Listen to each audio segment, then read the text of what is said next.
কর্ণ, তুমি পাঞ্চালী? তোমার বিষয়ে আমি বিস্মিত নই কর্ণ, কেননা লোকে জানে আমি তোমার শত্রু। হয়তো তুমিও তাই ভাবো। ধ্রুপদ কন্যা, যার চিন্তা আমাকে বহু রাত্রি বিনিদ্র রেখেছিল, দিনের পর দিন অশান্ত, অপমানে দগ্ধ, প্রতিশোধ স্পৃহায় অস্থির, আর আকাঙ্ক্ষায় আকাঙ্ক্ষায় উত্তাল, নষ্ট আশা, ব্যর্থ পরিতাপ, দুর্বর স্মৃতি, আমার অপহৃত নিষ্পাপ যৌবন। ভাবিনি সে তোমাকে আবার চোখে দেখব। হঠাৎ ইচ্ছে হলো তোমাকে আবার দেখি। তোমার ইচ্ছে হলো? স্নিগ্ধ ছায়া রৌদ্র কোমল হয়ে আসে, সুন্দর এই বনভূমি, মাঝে মাঝে গুঞ্জন পতঙ্গে, মাঝে মাঝে মর্মর পল্লবে, তাছাড়া আর শব্দ নেই।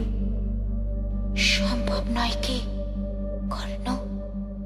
সম্ভব নয় কি এখানে, এই আকাশের তলে, নির্জনতায়, মুহূর্তের জন্য, কয়েক মুহূর্তের জন্য তুমি ভুলে যাবে আমি তোমার বৈরী পত্নী, আমি ভুলে যাব তোমার উপর আমার আক্রোশ?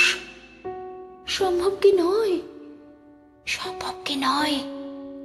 মুহূর্তের জন্য, কয়েক মুহূর্তের জন্য তোমার আর আমার মধ্যে পৃথিবীনিময়।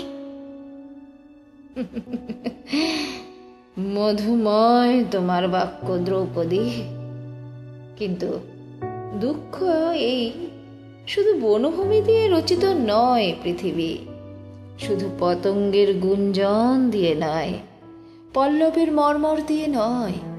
আছে রাজধানী, প্রাসাদ, আছে রাজন্যেরা, আছে চক্রান্ত, সংঘর্ষ, অস্ত্রের ঝঞ্ঝনা।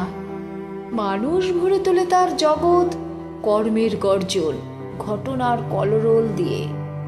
নিজেকে সময় দেয় না স্তব্ধতার জন্য, সময় দেয় না হৃদয়কে তার কথা বলতে। সেই জন্যই কর্ণ, সেই জন্যই, যেহেতু সময় এত অল্প, যেহেতু সময় আর নেই।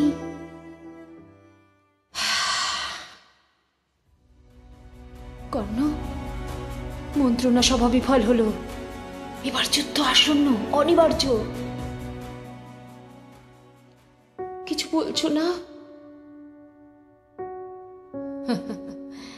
যদি অনিবার্যই হয়, মন্তব্য অবান্তর।